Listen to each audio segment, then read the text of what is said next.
Ladies and gentlemen, welcome to the Week 17 edition of Birds vs. Boys. If you are watching on YouTube, yes, I look like I went 7 rounds with, Mike Tyson. Cowboys lose on Christmas Eve, and ever since then, life has been downhill. Daughter sick, got me sick, pink eye, check, all of the above. It's been a great week, and we are on to the Detroit Lions at home. Aidan finally gets a win since, I think, October. Welcome back to the party, Aidan.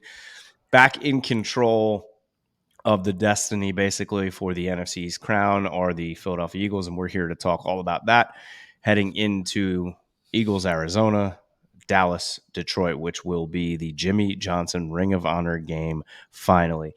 Aidan, Merry Christmas, almost Happy New Year. Hope you're doing better than me.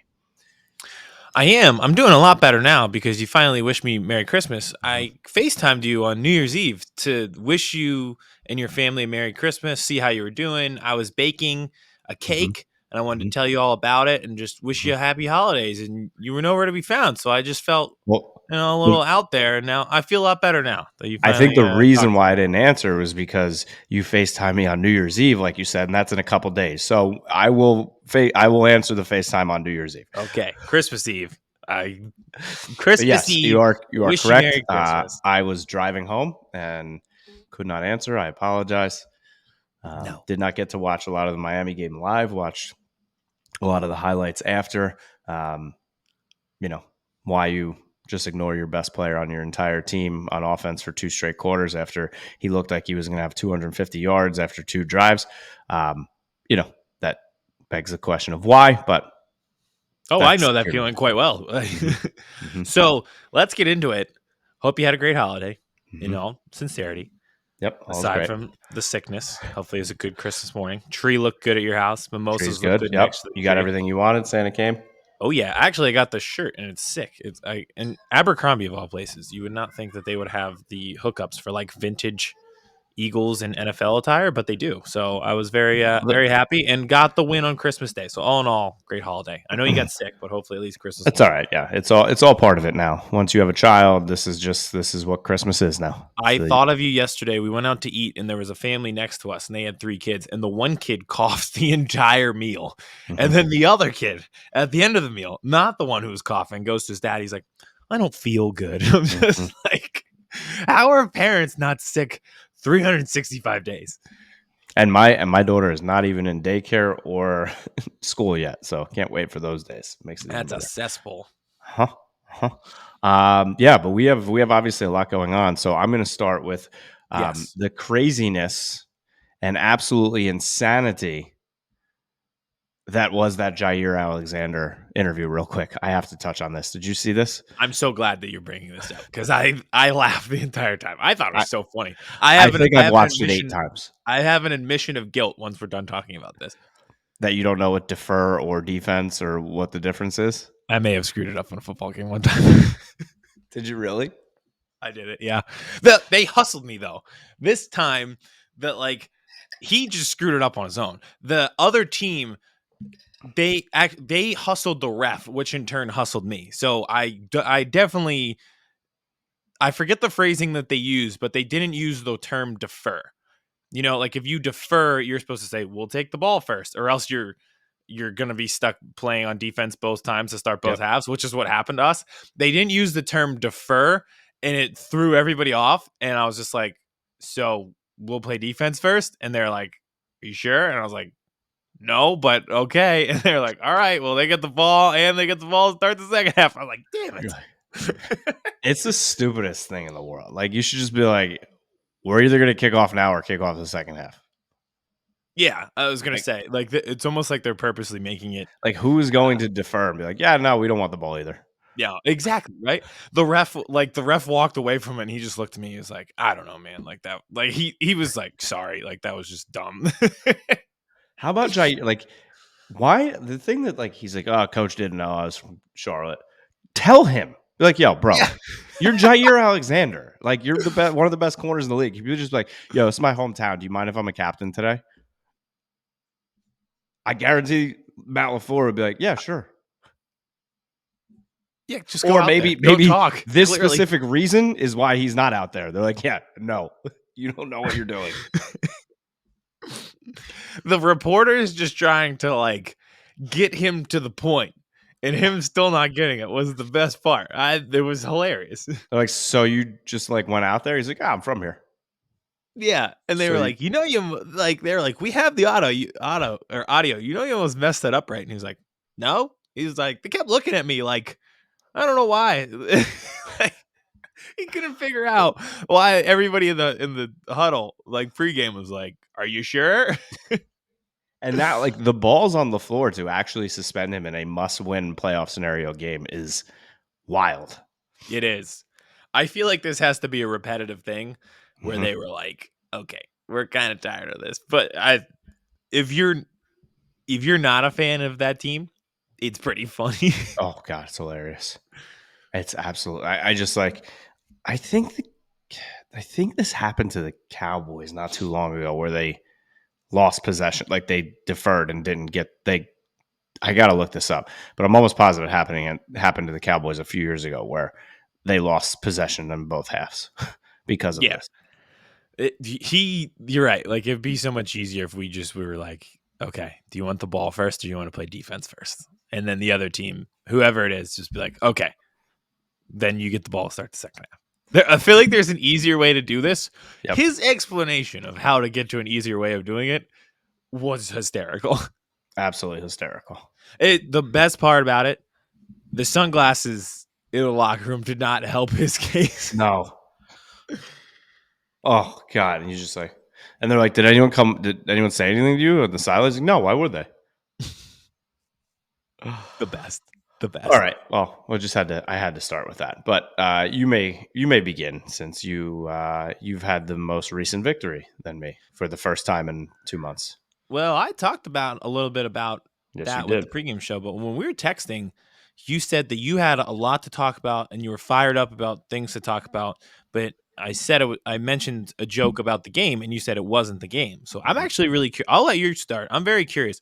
You're fired up. You have a lot to talk about, but it wasn't about the loss to Well, the it's not Dolphins. specifically like that game. It's just like a Okay, compounding of everything and what's moving forward. So that's also how I feel. um, Everything's uh, compounding.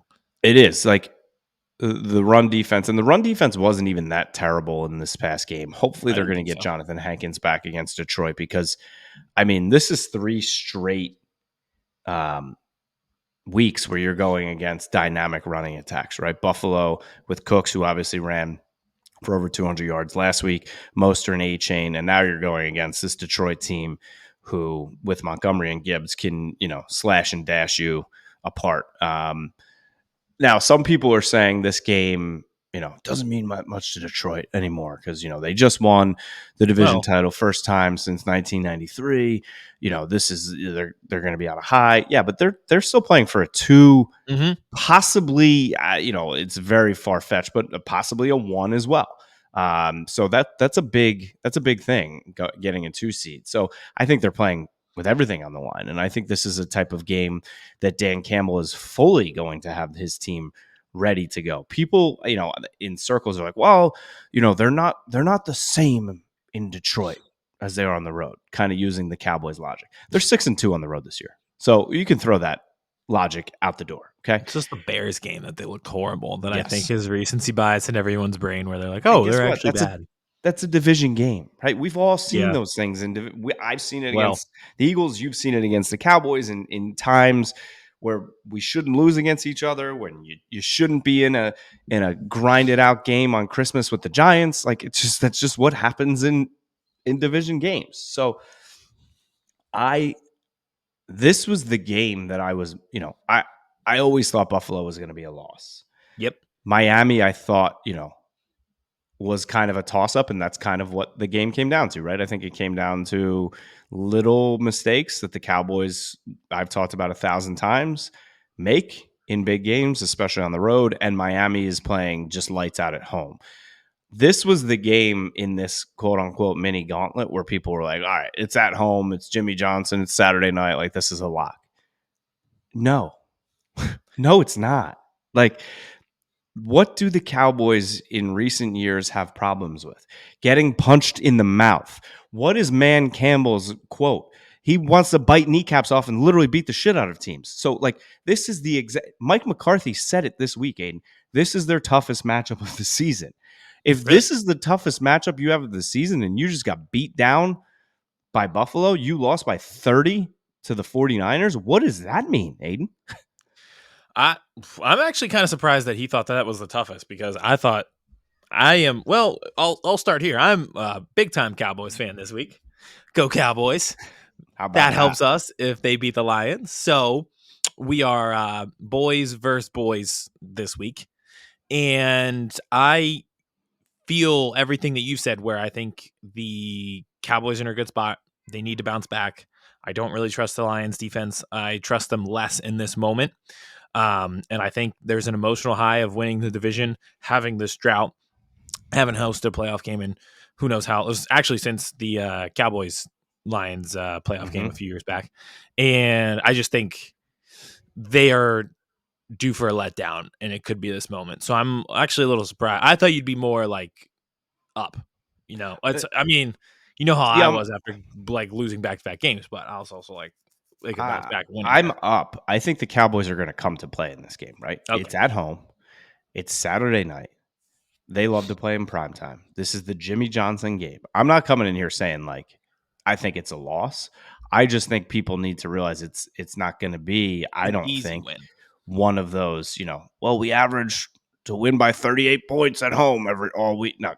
No, this is going to be a game, but it's going to be a game that also hinges on some players. Are they in or out, right? I think if Jonathan Hankins does play, that brings my spirits up even more with the run defense, right?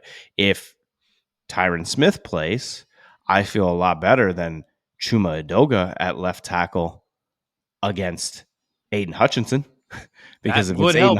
did you see any of the did you see the one play where Chuma Yes. Edoga like just went out to his guy and he's like, nope, I'm good.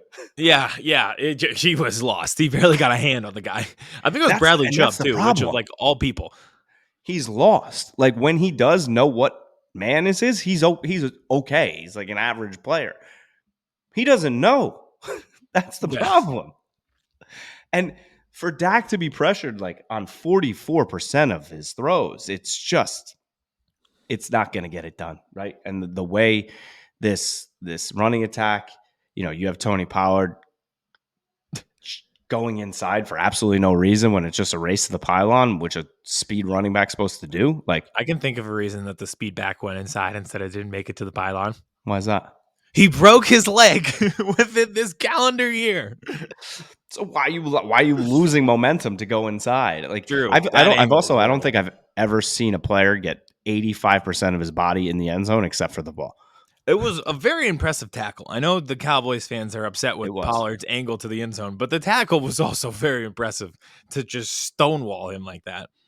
As I'm watching the Fenway Bowl here with Boston College and SMU, and shout out to you. When they just went for an extra point. How they bring the thing up to block the ball behind the end zone, Yeah. and it has an advertisement on it. It's just Mhm. 3 big ass Celsius bottles.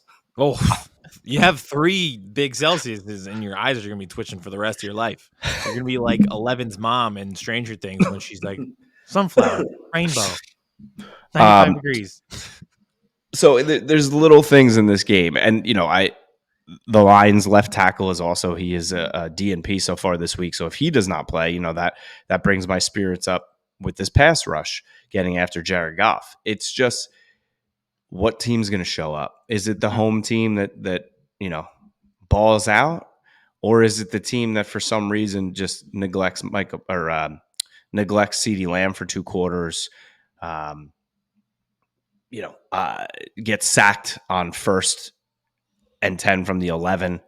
It's just the little stupid things that hurt this team, including the penalties. Right? They now lead the league in penalties again. It's a trend now under Mike McCarthy. The undisciplinedness is of Oh, this team, we'll and get it's into that. it's That'll be a stupid trend little. today. It's just stupid little things too, with like Jake Ferguson and CD moving at the same time. And I hate that rule. I don't know if you saw that play where CD was checking out to the official to say, like, am I good? And he told him to move back. He literally moved back a half a second while like Ferguson's toe was moving and they called it illegal motion. It's like, The at the line, the scrimmage penalties they're calling this year, it seems to be a point of emphasis because there was another one this week with the moving of the football. The center moves the ball. There's one in the Eagles yep, game, the center's movement of the head. There's a lot of pre-snap motion penalties, illegal formations. Obviously, the most obvious one was the Kadarius Toney offsides. It seems to be a huge point of emphasis that everyone needs to be lined up accurately yep, and with discipline. yep. And if you are not fully on point, you are going to be in trouble. And that goes back to coaching, right? If it is a point of emphasis this year, coach your team to it. And that's kind of like, I feel like both of our teams have been somewhat undisciplined. I know Sirianni's been getting, crushed with that this season. Yes. His, I don't want to say antics on the sideline, but just like they look like a very not well coached team at points this year, and the Cowboys as well. And again, Aidan, we've said things like this before. We're both going for a division title and have double digit wins. It's they're 11-4 and people hate the team. It's the funniest thing in the world. Just imagine if they were well coached. That's the problem. I think is both of our fan bases see these two teams sitting with these records and saying, think and looking at the whole NFL landscape where anyone can lose in any given week, and there's no really truly dominant team. But if they just were focused and disciplined, think how good we'd be. Think of the path to the Super Bowl we would have if you just were disciplined. Another thing I want to talk about is how jealous I am of something. Watching the Ravens linebackers play against the 49ers. They are fun to watch. The whole defense, really. I understand the Cowboys took a quote-unquote linebacker in the first round with Micah Parsons, but like the lack of care for both of our teams with linebacker Preaching the choir is just outrageous, especially in this day and age. Like when you go against teams like Miami, teams like the Nine, like you need solid, strong linebacker play. And watching Patrick Queen, who's going to be a free agent, don't worry, neither our teams will dip their little toe into that water. We got Roquan Smith to begin with. Oh God, it's frustrating, especially the Cowboys release Rashaan Evans, who just he has not looked good, obviously, but people are like, we have no linebackers. Like Damone Clark is their truest line to form linebacker, who just is not coming to fruition this season. Bell is a safety who's converted. Curse, they're playing down there. Now they're playing Micah back more off ball, which takes away from his ability to rush the passer, even though he's doing good things. It's like there's just, I guess you can't have your cake and eat it too. Every single piece of your team can't be perfect, but it can be better than what it is. It doesn't have to be perfect, but it could be good. Like it would be nice if the position wasn't a weakness every single week. And I understand, like they had a plan, right? And the plan was Leighton Vander Esch, who was playing better again this season, and Demarion Overshone, who was looking like a rock star in preseason. Both get hurt, both done for the season. And it's like, okay, well, now Dan Quinn's trying to, cook up a Michelin star meal with ramen noodles. And it's not easy to do. So it all falls back on him. You look on Twitter and people are like, can we start having the Dan Quinn conversation? Of course, because the defense just, isn't the 84 Bears. But right, there's just so many question marks. And for a team who's already in the playoffs, a team who still technically has a chance at the division, a chance at the 2 seed, the amount of questions, I feel like there's more questions and concerns than there are hopes and dreams right now heading into the playoffs. Because now I'm Dallas Cowboys, or are you running for 2024 president? All of the above. All of the above. We can fix a lot of things. Linebacker, the economy. Maybe right tackle, left tackle. all of it. We need to fix all of it. Potholes on the roads. It all just we Thank need you. to fix it all. But I'm sitting here. It's Groundhog's Day, and I'm staring going to Tampa in the face, and then having to head to Santa Clara right after. And it's just like if they even beat Tampa, Tampa looks good right I now. was about to say, like, Tampa is actually good. Like, that's the craziest part is Tampa this year may be better with Baker Mayfield than they were a year ago with Tom Brady. That's what Which you somebody asked the other never day. thought you would say that. They're like, is Baker Mayfield better than Tom Brady? I'm like, well, obviously no. The But right in this 46-year-old version. moment, Yeah. Baker Mayfield compared to that moment last year, Tom Brady, yes. Yeah. Again, like I say this every week and I say it on this show. Baker Mayfield just does a lot of like common sense stuff Mm-hmm. where he's like, "Oh, we're in the red zone.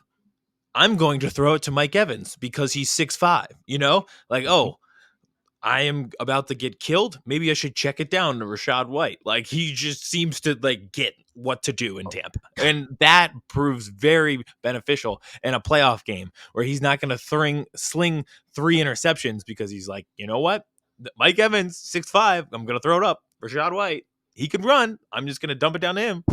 Kind of like why everybody's like, well, how is Joe Flacco being successful? I'm like, I don't know. He started to Amari Cooper and David Njoku, and then Yeah, he's moving on. they run the ball, they run play action, and then David Njoku's just running by himself across the middle, and he finds him. It just seems like they know scheme. I was watching the USC bowl game last night in that backup to Caleb Williams. What were we wrong about Caleb Williams? Is he a system quarterback? That Moss Miller kid, and they were Mm-hmm. like, yeah, he just understands the system, so he knows where everyone's supposed to be, and it doesn't really matter about his athleticism or arm strength. He just like knows where to throw the ball on every single play. It's pretty beneficial. Mm-hmm. Mm-hmm. Having a smart quarterback is, I don't know, maybe a Knowing the good thing. system, quite helpful. Maybe I should have just studied. It's like taking a test in college. It's like if you know the questions and how to do them, test is going to be a lot easier. That is wild. If you did the homework, usually the test is a little bit easier. It's hard to Um, master that theory, but so I'm not looking forward to the playoffs. Obviously, we're here to talk, but that's what I'm staring in the face, and the boots I'm for the not Cardinals staring a Sunday. win in the. I don't know what I'm looking at. So You're they staring need to win this game for a multitude of reasons. Momentum. They can't lose 3 in a row. vibes. Also, a chance to still right now. If the Cowboys win the next 2 and the Eagles drop 1, you Very win the possible. division. So just Very win possible. 2 games and let the rest play it out. Do the Giants find a way? Maybe at home. You never know what Kyler Williams is going to show up against the Eagles this week. You never know. So you have to just go out and win the game. And it also goes back, Aidan, this is my last point, to what we said a couple weeks ago about peaking at the right time. Mm-hmm. And I said, are the Cowboys peaking at the wrong time when they were on this win streak? 5 in a row. And now they've lost 2 in a row. You need to bounce back and find that peakness again. Because if you go into the playoffs limping, winning basically 1 out of your last 4, 1 out of your last 5, and that's even if they beat the Commanders and they lose to Detroit, or you never know. Jacoby Brissett's there now. That is just no way you want to head into a playoff game, especially against a guy like Baker Mayfield, who I guarantee will find some way to do something crazy. Peaking at the right Team. time would be the best way to describe the Buccaneers right now. So, or maybe too early. Who knows? Find a way to win. It's Jimmy Johnson night. He's finally going in. Speaking about going in, Darren Woodson, it's time to put him in the Hall of Fame as well. He's one of the 15 finalists. I put my list out of who I think the 5 should be of this list on Twitter, Kmess22, but it is time to put Darren Woodson in. This comical act of not having him in is just absurd and outrageous. He was the backbone of those Cowboys 90s Super Bowl teams on defense. He is an all-around good person. Just put him in the goddamn Hall of Fame, okay? I'm done with it. We can move on. Okay. I My like the eyes passion. twitching. I wonder why. Did you have Celsius, or is it because you're sick? Or maybe it's because Darren Woodson's not in the Hall of Fame. He'll get there. I do think you guys win, though. I'm pretty confident. Okay. Cowboys this week. So for a variety of reasons. You think the Cowboys can put up points on them? Yes. I don't think the Lions defense is very good. I think that the offense, I really like the offense and the youth in their offense. Like Jahmyr Gibbs is going to be great. Sam Laporta is going to be great. They're going to be really good for years to come. I think CeeDee Lamb's going to have 13 catches in this game Probably. because they're going to it's force kind of him in. it's As kind they of like should. what happened after the Niners game. I don't know if you remember that same thing. Like they kind of Yes. just ignored him, and then CD like kind of went off a little bit, and then he had like 3 straight weeks of 150 yards and 11 catches. So it's like, let's get back to that. And I think even in that game afterwards, he even had a rushing touchdown. They're like, all right, we're just going to get him the ball any way possible. He's our best running back. He might be. That is not a joke. I think if you ranked the running backs on the Cowboys team, it'd be CeeDee Lamb, Micah, Tony Pollard. Actually, Micah, CeeDee Lamb, Micah, Rico Dowdle, Tony Pollard. Would you like? I know that this will never happen, but like, you need a touchdown at the goal line. Like, if Mike McCarthy's not at least trying in practice to see what Micah looks like for like a 1 to 2 yard rush, again, it goes back to bad coaching. He's begged for it. He wants it. Can you imagine? Also, like, game on the line. You haven't seen it all season. It's, they need a touchdown to win this game. It's 3rd and goal from the 2, and all of a sudden you see 11 trot out there and running back, and the defense is like, what the fuck? Yeah. Love awesome. That. Hell yeah. I think that about Mulatto all the time. Former rugby player. Like, if we ever put him back there, like, what would happen? But they seem to have another go-to play with in a goal-to-go situation and need a yard. That seems to be working pretty well. So 39 yards Jalen Hurts has on his 15 rushing touchdowns this year. Yeah, it's been very funny to see Hurts become the guy who runs too much and then turn into, it's not impressive with his rushing touchdowns because of the tush push. And it's like, can't win. Nope. There's always going to be something. Nope. Speaking of wins, you coming off one. Congratulations. We did it. Butt pucker a little bit there. I think we're at a point of just like general apathy where if they would have blown that game, I think everyone would have been upset, but they'd been like, is this just who you guys are now? Yep. Like, you just do this every week. I think there would be less of a frustration level than the Seahawks loss if they would have blown that game. Yeah. It also, hilariously, we'll go through it, but they outgained the Giants 465 to 292. They doubled them up on first downs 28 to 14. They never trailed once during the game. They're up 17 at halftime. It never actually felt like they were in position to lose the game, even though there were multiple possessions where they were only up by a score. It was weird. And you guys whacked Tommy DeVito. Literally. It was the Goodfellas scene. Yep. When Joe Pesci walks in the room and the 2 guys are behind him. That is, and Ray Liotta's what's his name, are at the phone booth, and he's smashing the phone because he finds out he gets whacked. What a great movie. It's a phenomenal movie. Actually, I might watch that the rest of the day. That's a great movie to put on. It takes a little bit of a turn, like with the whole helicopter scene and stuff. It's chaotic because it's like a sad ending because then he's just like addicted to drugs. So, but the first like hour of the movie is just phenomenal. Casino too, if you've never seen it. I think we talked about that with the billionaire who they're like, oh, sorry, your plane's not working. Oh, yes. Casino. Yep. I think I saw a clip from that today when it was, why am I forgetting? What's his name? Not Al Pacino.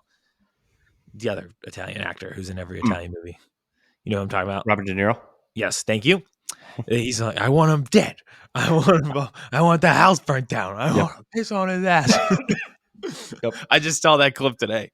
I don't even know what it was. Oh, it was in reference to Jonathan Gannon. So that is actually a perfect segue. I want him dead. I want his house burnt down. This would be it would be a bad loss for I think it would be a worse loss for the fans than it would be the team if they lost to Jonathan Gannon. It would be the worst loss possible for all parties involved. Trust me. But I do genuinely think that team's going to be fired up and stuff like, revenge game versus your former team. It's like, for what? Like, you made out like a bandit. You were a terrible defensive coordinator for 2 years. You lost the Super Bowl. You got the job. you got it illegally and tampered, and now like you're in your dream role of NFL head coach. Like there's no revenge for you to have. You have the dream, Jonathan Gannon. And you're on a team with such low expectations and nobody even judges your coaching ability because they gave you a roster in which it's so untalented they expect you to lose. So Yep. anytime you do win, it's like, oh, Jonathan Gannon might be a good head coach. It's like you are in the best, most fortunate situation possible. Is Kayvon Wallace still on that team? Yes. He's good. He might have got released and on another team. I saw recently he was doing well though. Yeah, I was gonna say. I Kazir feel White like you is. guys could use him. Yeah. Yes, we could. Yes, we could. We've been through like 4 safeties so far, and they're not working. Out there. Let's see. I think he definitely at least started the year on the Cardinals. I saw recently though he's playing well for somebody, and I don't know if he got released and picked up by somebody else and was playing well there, but he was doing well. Kazir White's definitely on the team. We could have used him at linebacker. I don't even think he was that expensive. TJ Edwards was expensive, but I don't even think Kazir White was that expensive. he is currently on the Tennessee Titans. That's what it was. He got picked up by the Titans and he played well recently. Yep. So, what can you do? Yeah, I don't know. I don't want to say this is a trap game at all. I think the Eagles do win this game, but I don't know.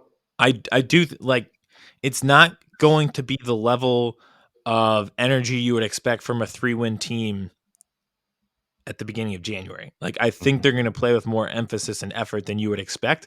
Don't let them catch you off guard with that. I think Jonathan Gannon is going to have them fired up and ready to go. But again, that should not surprise anybody within the locker room, anybody within the stadium. Everybody should know that. And like your game happens Saturday night. So you can sit down, relax, put your feet up. Maybe. You'll know one way or another. Yeah. Yeah.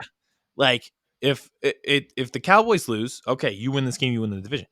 If the Lions lose, you're like, okay, we can be the 2 seed if we beat the Cardinals. Like you'll have motivation right there. There's like no lack of motivation in this game. If the Eagles or if the Cowboys lose on Saturday night, I'm immediately tweeting from the Brandon account, the Kevin from the office tweet. Oh my God, I think the Eagles could win the NFC East. I think the Eagles could clinch the NFC East. But yeah, I mean, you're right. And the other thing about you saying the energy of a 3-win team, Kyler Murray's playing for kind of everything right now. He's playing for either Arizona to not draft a quarterback and show them that he's still the guy, or basically auditioning for other teams to come and get him. Yeah, I think it's the latter. Yeah. I don't know. I've thought about this so many times. I'm like, they should be a fired up team, ready to go, ready to support your coach. Like this is you're playing for nothing. So this will be fun. Like if you're a competitor and you just like never see like him fired up. So I don't know. I genuinely don't know what to expect from him on Sunday. I don't know what to expect from the defense against him on Sunday either. So that's something. You can expect a little tiny Madden player just running around your screen. He is, but when he gets scrambling, his legs, he looks like a Looney Tune. Yeah, I know. Yeah, I know. I've seen it. You literally know. Well, he should listen. You guys should pick him up because he's never lost in the state of Texas. So you go undefeated at home every year. How about that? Yeah, it's crazy. It's actually insane. Can you imagine? Because now people are talking about Dak making 55 to 60 million a year starting next year. So what does Kyler make though? I mean, he just signed that extension a year ago. It's not 55, 60, but it's close. Like he's not getting paid the Brock Purdy $900,000 special. Can't afford the Christmas presents. He signed a 5-year, 200, and he's guaranteed 35.3 next season. Well, that's not 55. And then he'll get another 11.9 in 2025 if he's on a roster. Speaking of being on a roster, how about how dirty Denver is doing to Russ? Yeah, but at the same time, you kind of have to. Yeah, like he wasn't. You gave up the farm for him, and he wasn't good, and he's raking in cash. I don't know. I don't think he can. Russell Wilson, in terms of like people in life that I feel sympathy for, there's like 1,500 players before Russell Wilson. So, did his career completely end when the second he made that Mr. Unlimited video? Probably. I think that was it. That I was think when everyone Koa. started to see who he was. Yep. He's like the character in Community who changes their name legally to Subway to be a Yep. brand ambassador, and Yep. their entire life is just being like this commercialized human version of the Yep. company Subway. That's Yep. who Russell Wilson is as a human being, just a commercialized Yep. company man He's a version of caricature. Subway. He's just a caricature. He's a carbon copy of a carbon copy. When he did the whole thing warming up pregame when he had the hand injury and he like Yes. fakely broke the huddle and everything, like, Mhm. and he was saying, "I'm rehabbing this finger 23 hours a day." God, bro, just Get calm just down here. Yeah, exactly. Him Just and yeah, and just now this and then the stories of that Seattle team and the shit talker there was about him now all make sense. yeah. The fact that the players on the team didn't even have your number. They had to call somebody to call you, and you're supposed to be like a brotherhood in the locker room. I feel like that's why I don't have sympathy right now. I'm like, you Yep. were in it from the money to begin with. So if someone's playing with the money, I can't be mad. Excuse me, Pete Carroll. Did anyone go to Russell Wilson's birthday party? Yeah, he's Bo Callahan, Literally. Vontae Mack, no matter what. Ugh, literally. Bobby Wagner, no matter what. Bobby Wagner, no matter what, and that worked. All right, back to the Eagles. Back to the Eagles. Okay. There's a few points. Let's just get into them. The offense is good. And we talked about it a little bit last week with the magic mirror thing. They just need to look in the mirror and remember that they're good and have talent and stop doing dumb things, which is the intro to the show. Hey, stop doing dumb things. And it has come full circle. They absolutely dominated that Giants team. And if it weren't for running into each other on a kickoff, slipping and falling down that turns into a pick six, Yep. going shotgun on 3rd and 1 when you are running an infamous play for its success rate, if you just got out of your own way, you won that game by 30. Yep. And it's just again You and do what again, the week Cowboys after did to week. the Giants. Yeah, it would be at a similar score. I think what did they win, like 40-3 or something like that? Yep. We were trending. It was 40 to 20-3. nothing the first 40 week. to nothing. Yeah, we were trending that way. 20-3 at halftime. Got the starting quarterback benched. You did everything right. And if you just got out of your own way, you'd be fine. Yep. That comes back to coaching as well. It does. And every comment that I see, and there's some people that I follow on Twitter who I value their opinion with the all 22, and they're screaming like they are so mad when they watch it because with every blitz that comes to the Eagles on 3rd down, they're running past the sticks like they have no outlet pass. In basketball, like get the ball up the court to turn, outlet the ball out. They have nothing. There was a play on 3rd and goal where Jalen Hurts gets sacked, and you watch it, and every receiver is just running towards the end zone. Nobody's even has their head turned around as he's getting rushed. So they didn't pick up the blitz. And if Julio Jones just runs a slant and stops over the middle, it's a first down, it's a touchdown, it's everything. But they just don't do that. And there's like 5 examples a game where you just want to when you're walking a dog and you're like, all right, stop, stay, good dog. That's what I feel like we have to do with every Eagles receiver. Like, just allow somebody go over the middle, stop, stay. Okay, good boy, run with the ball. Just like, all right, take off. We'll play fetch. If you just stop, stay, and then go in the middle of the field, we'll throw you the ball. We can play fetch. Yep. And they just don't do that. And it's been a problem. And everyone's going to blame Brian Johnson. That's been a problem with Shane Steichen too. They don't utilize them. They haven't utilized the middle of the field this year. If you watch the route tree of Devontae Smith, he had 1 catch over the middle of the field. It was the only completion of the middle of the field that Jalen Hurts had, and it was a touchdown. I don't know what else you could see that wouldn't tell you, like, hey, maybe go back to this. It kind of worked. Or go back to, I don't know, I think you have probably the best, if not top 2 slant running wide receivers in the league in A.J. Brown.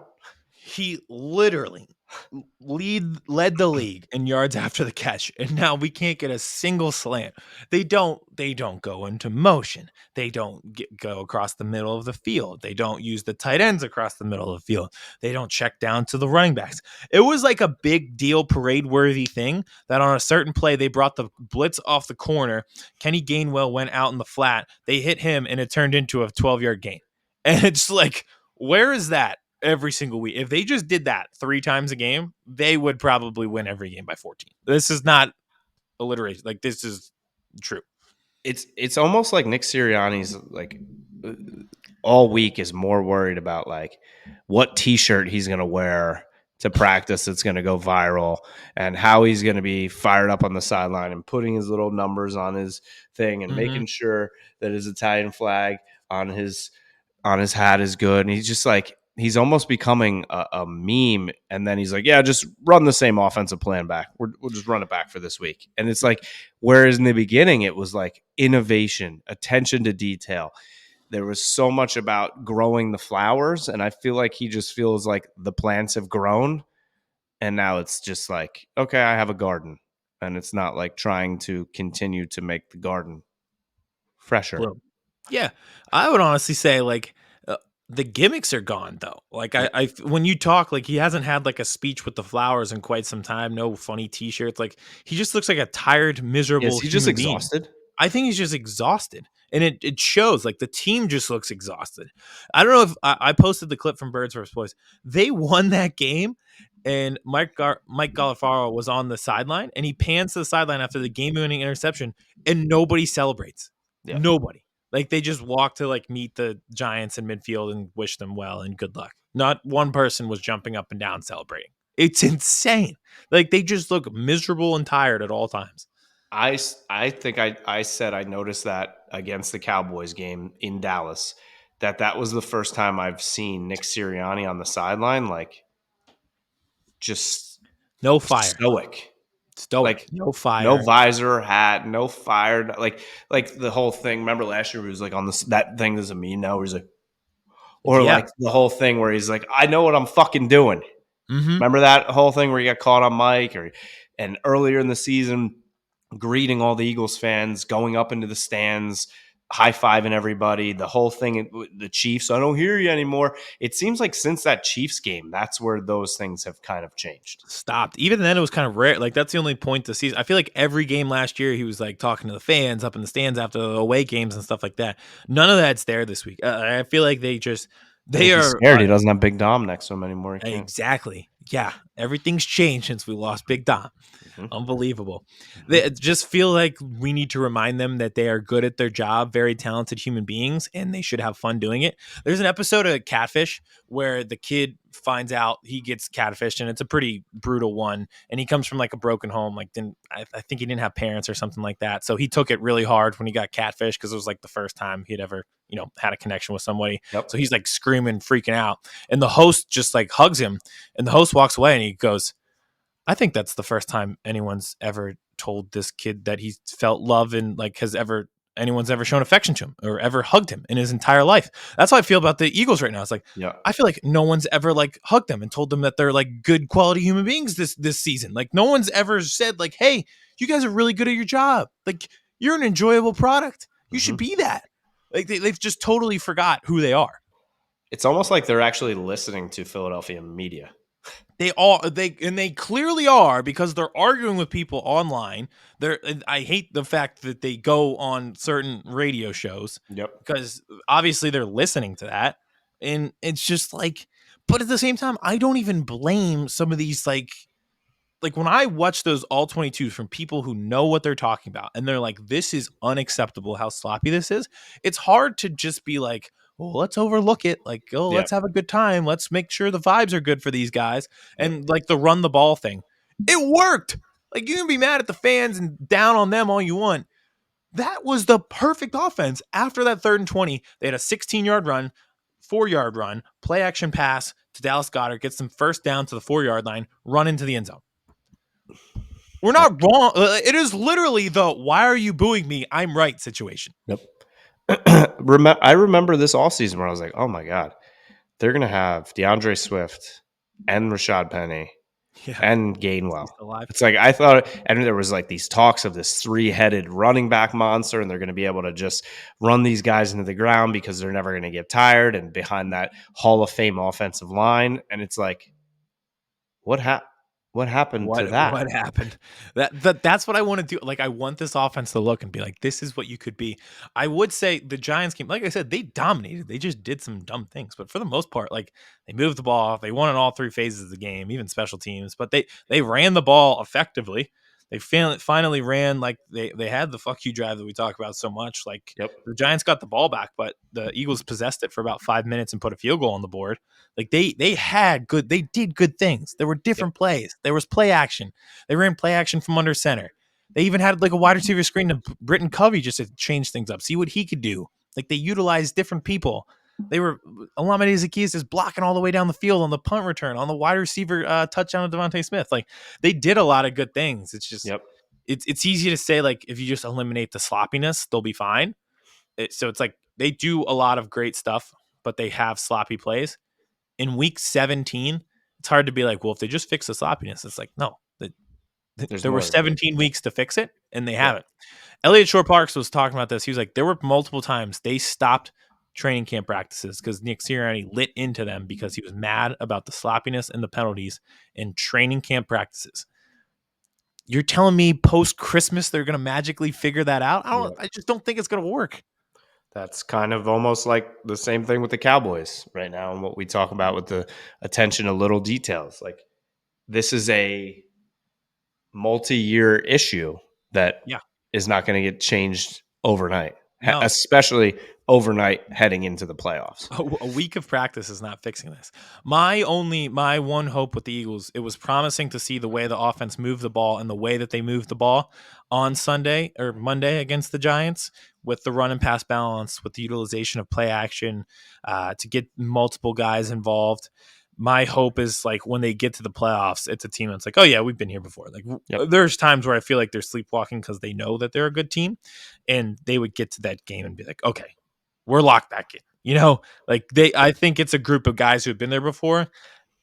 No matter what's being said, I think in a playoff situation, they could lock themselves in. And I also think that's why, and it's extremely important for both of our teams. I think the way that they're playing heading into the playoffs to have that first round home game.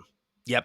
I really do. I think Yeah. that would benefit both of our teams because I think that would reset, especially I think the Eagles, because then I think the Eagles are definitely their offense, everything about them is built to be able to go on the road and handle business. But I think having that, even if it's one um, first home game, well, they would probably have two if they won their first. 2 seed. They would have another one, but I think they would have the ability to go on the road to win. I think it's just like that reset, like you said. Like, if they get in the atmosphere, all of a sudden it's a first round playoff game at night, Saturday night against the Vikings, at home against the Link. They're in their all blacks. The place is going nuts. That switch would flip and be like, okay, Mm-hmm. now we know what to do. This is why we're here. Yeah, Mm-hmm. that's my line of thinking as well. So that's why it was nice to see some positives from the offense. It's like, all right, part of that was just sleepwalking. Part of that was you weren't executing well. They did execute well in terms of offensive scheme. So Yep. that's really good to see. The other good thing, real quick, is the reinforcement. So Avonte Maddox was a full participant in practice last week. He was activated from the practice window, and he will likely play this week after tearing his pec in week 2. It is phenomenal to have him back. He is incredibly underrated. It is a position of need since he's gone down in slot corner. I saw they are 12-2 over the past 2 seasons when he plays. One of those losses was the Super Bowl. The other loss was against the Cowboys when he hurt his toe on a Yep. sack of Dak Prescott. So even in that game where he got hurt and they lost, he was effective. Yep. He and Dallas Goedert, it's ironic that they are roommates because they're the two most underrated and underappreciated guys on this team in respective offense and defense. Agreed. I mean, him battling back, people thought he was going to be done for the year. Mm-hmm.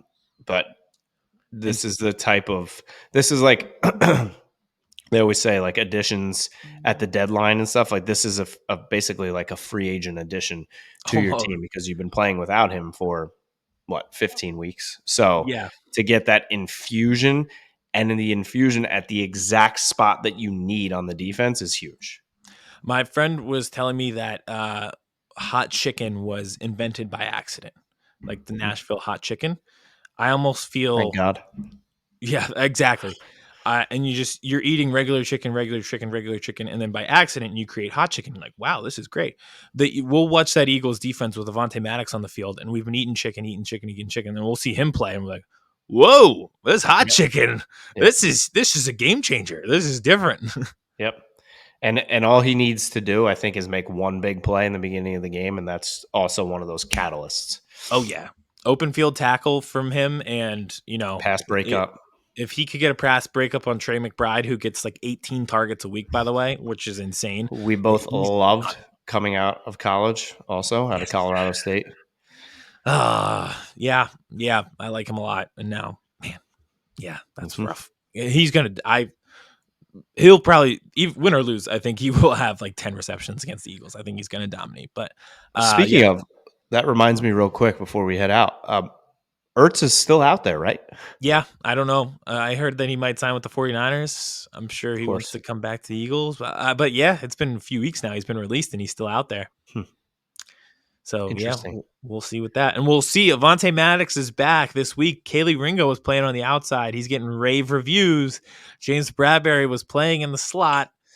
Eli Ricks has been playing on the outside a little bit. Obviously, Darius Slay should be back as well with that knee surgery. So if Maddox is back and Slay comes back and Ringo's playing well, what happens to Bradbury? We have some very tough discussions to have because it's a weird position where the Eagles have to find out if Ringo is the CB1 of the future in the present while they're competing for a playoff spot, for playoff berths and a Super Bowl run potentially. So they have to find out the present in the now, but is he just better in the now in general? So it's a very interesting position to be in. It sure is. And all in terms of that, you're being a Cowboys fan this weekend. I am being obviously a Cardinals fan because you can have the Cowboys win and still win the division. I need at least one, baby. Yeah. And no better time than the present. I was going to say, especially against the Cardinals, who the Cowboys lost to earlier this season. So this would be the biggest for you. One more thing on the Eagles and the Cardinals. It's a 1:00 start. The first 1:00 start since week 4. Wow. Isn't that crazy? Oh my goodness. And if we both win next week, we'll probably get flexed to 4:30. So yeah. And I feel like the Eagles used to live at 1:00. Yeah. Yeah. East Coast. So it's just normal. And now it's been prime time. They got good, so it's all about prime time. Yeah, a few West Coast in there, and all of a sudden you're playing 4:00 at the earliest. Never ends. All right, so we have 2 huge games this weekend. Jimmy Johnson going in the Ring of Honor. Eagles trying to win back-to-back games at home, getting that mojo back. Ring of hell. I will continue to fight my battle. I appreciate all the love and support. So as the Cowboys are out there fighting, I, too, am here fighting. All right, and let everybody know where they can watch, where they can listen. We appreciate you all. Hope you all have a happy New Year. Hope you're having wonderful time with your friends and family during the holiday season as well. You can find us on YouTube, Birds vs. Boys Pod. Make sure to subscribe, closing in on a big number for us. On Twitter, at Birds vs. Boys Pod. On TikTok and Instagram, Birds vs. Boys is where we put all of our reels from the shows that we do. So you can find both of those there. And we like to talk to you in the comments about everything that we've said. So that's always fun to talk to the people. Anywhere you can find us, Birds vs. Boys Pod. Make sure you subscribe on YouTube, Spotify, anywhere you find your podcast. We'll talk to you soon. Big weekend. The season's wrapping up. Savor this now. Savor the time with the family, watching a little football. It does not get better than this. Let's get 2 wins this week. We're in solidarity. Let's get 2 wins. We'll talk to you next week. Enjoy it because you're going to blink your eye and we will be doing draft prospect profiles before you know it. You can only literally blink one eye at this point, so that checks out. Love you all. Chris Hansen here, and I'm going to need you all to take a seat right over there and check out Birds vs. Boys. I think you're completely right here, and I hate it. Yep. Hey, idiots. Stop doing dumb things. I got 2 phones. Upset alert. Upset alert. I might go insane. I think you're already there. There's no hope. Hope is gone. If this was an AFC North podcast, we'd be done in 15 minutes. Bob Hope. I'm going to drink bleach. That be the team you promised me you were going to be this year! This is the Consciously Hopeful podcast. I'll be watching.